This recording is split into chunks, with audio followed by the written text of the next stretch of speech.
கண்டிப்பாக நிகிதா. அதாவது நாகப்பட்டினம் மாவட்டத்தில் தமிழகத்தில் மீன்பிடி தடைக்காலம் தற்போது அமலில் உள்ளது. இந்த நிலையில் நாட்டுப் படகில் உள்ள மீனவர்கள் தொடர்ச்சியாக கடலுக்கு மீன்பிடிக்க சென்று வருகின்றனர். குறைந்த தூரத்திற்கு சென்று மீன் பிடிக்கக்கூடிய ஒரு தொழிலில் தற்போது ஈடுபட்டு வருகிறார்கள். அதாவது குறிப்பாக இலங்கையில் உள்ள மீனவர்கள் கடற்கொலையில் தொடர்ச்சியாக தமிழக மீனவர்களை தாக்குவதாக ஒரு குற்றச்சாட்டு எழுந்து வருகிறது. இந்த நிலையில் அண்மையில் கடந்த மாதம் 2 படகில் சென்ற மீனவர்கள் தாக்கப்பட்டிருந்தனர்.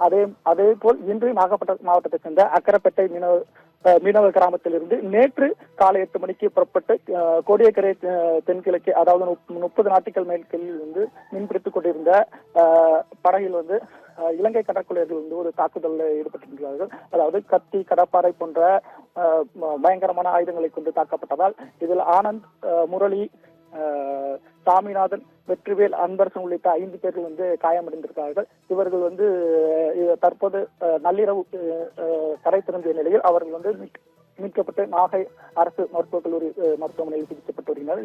இதில் 3 பேர்களுக்கு தலையில் பலத்த காயம் ஏற்பட்டுள்ளது.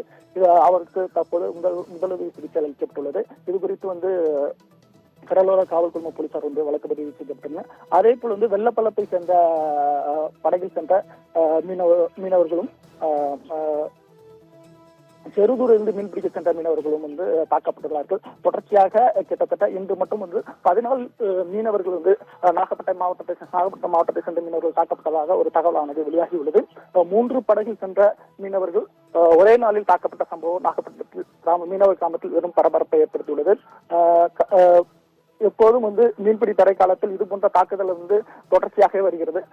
இதனால் மீனவர் தரப்பில் ஒரு கோரிக்கையானது எழுந்துள்ளது என்னவென்றால், இலங்கை கடற்கொள்ளையில் தொடர்ச்சியாக மீனவர்கள் தாக்கப்பட்டுள்ளது உயிருக்கு அச்சமான சூழ்நிலையை மீன்பிடித்து செல்லக்கூடிய ஒரு சூழலானது கடலோர மாவட்டத்தில் ஏற்பட்டுள்ளது.